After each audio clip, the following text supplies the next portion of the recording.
Viewers আপনাকে জানাই সুমন25 ইউটিউবে শুভেচ্ছা ও অভিনন্দন।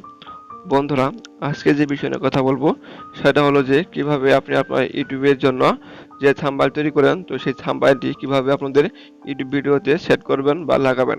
তো অনেকে আমাকে রিকোয়েস্ট করেছেন যে ভাইয়া আমরা আমাদের ইউটিউব ভিডিওতে থাম্বনেলটি কিভাবে সেট করব। তো মোবাইল দিয়ে থাম্বনেলটি সেট করতে গেলে বিভিন্ন প্রকার বলে ঝামেলা পোহাতে হয়। তো আমি একদম ইজি একদম সহজভাবে দেখাবো যে কিভাবে আপনারা আপনাদের মোবাইল দ্বারা সেই থাম্বনেলটি একদম সহজভাবে ইজিলি ভাবে সেট করবেন। তো বন্ধুরা, আজকের এই ভিডিওটি শুরু করার আগে একটা রিকোয়েস্ট, সেটা হলো আপনি যদি আমাদের চ্যানেলটি এখনো পর্যন্ত সাবস্ক্রাইব করে না থাকেন তাহলে এখনই সাবস্ক্রাইব করবেন এবং পাশে আসা বেল আইকনে ক্লিক করবেন আমাদের পরবর্তী ভিডিওগুলোর আপডেট সবার আগে পাওয়ার জন্য। তো যাই হোক বন্ধুরা, আমাদেরকে এই থাম্বনেলটি সেট বা লাগানোর জন্য আমাদেরকে একটা অ্যাপস আমাদেরকে জাস্ট ডাউনলোড করতে হবে, সেটা হলো যে ওয়াইটি স্টুডিও।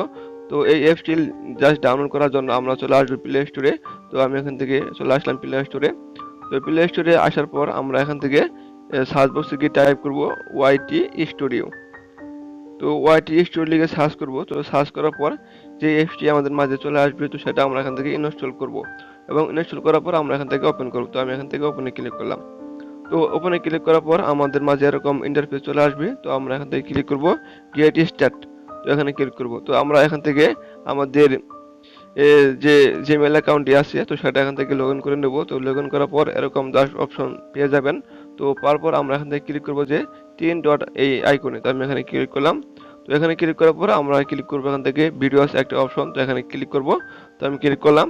তো ক্লিক করার পর আমরা যে ভিডিও দিয়ে থাম্বনেলটি জাস্ট লাগাবো, তো সেই ভিডিওটি আমরা এখান থেকে চয়েস করব। তো আমি এখান থেকে এই ভিডিওটি জাস্ট চয়েস করতেছি। তো আমি চয়েস করলাম। তো চয়েস করার পর এখান থেকে ক্লিক করবেন যে এই যে পেন্সিল একটা আইকন, তো এখানে ক্লিক করবেন। তো আমি ক্লিক করলাম। তো এখানে ক্লিক করার পর আমরা এখান থেকে ক্লিক করব আবারও পেন্সিল আইকনে। তো আমি ক্লিক করলাম। তো এখানে ক্লিক করার পর যেহেতু আমরা এখান থেকে কাস্টম থাম্বনেল জাস্ট লাগাবো, সেহেতু আমরা এখান থেকে ক্লিক করব যে কাস্টম থাম্বনেল। তো আমি এখানে ক্লিক করলাম। তো এখানে ক্লিক করার পর আমরা যে থাম্বনেলটি জাস্ট তৈরি করেছিলাম, তো সেই থাম্বনেলটি এখান থেকে আমরা সিলেক্ট করব। তো আমি এখান থেকে সিলেক্ট করতেছি। তো সিলেক্ট করার পর এরকম জাস্ট অপশন পেয়ে যাবেন। তো এখানে ক্লিক করার পর উপরে দেখতে পারবেন যে সিলেক্ট একটা অপশন, তো এখানে ক্লিক করবেন। তো আমি এখান থেকে এখানে ক্লিক করলাম। তো এখানে ক্লিক করার পর আমাদের মাঝে জাস্ট এরকম চলে আসবে। তো আমরা এখান থেকে ক্লিক করব যে একটা সেভ অপশন দেখতে পারবেন। তো এখান থেকে সেভে ক্লিক করব। তো আমি এখান থেকে সেভে ক্লিক করলাম। তো সেভে ক্লিক করার পর দেখছেন এটা কিন্তু জাস্ট চলে আসলো। তো আমরা শুধু এই এই যে অ্যাপস দিয়ে যে আমরা শুধুমাত্র ইউটিউবের থাম্বনেল জাস্ট সেট করতে পারবো তা না, এটা দিয়ে আমরা কিন্তু আমাদের যে ইউটিউবের জন্য যে দেখতে পারবেন যে টাইটেল ডিসক্রিপশন ট্যাগ আমরা এখান থেকে কিন্তু ব্যবহার করতে পারবো। তো যাই হোক বন্ধুরা, এভাবে আপনারা আপনাদের ভিডিওতে জাস্ট থাম্বনেলটি জাস্ট লাগাতে পারবেন।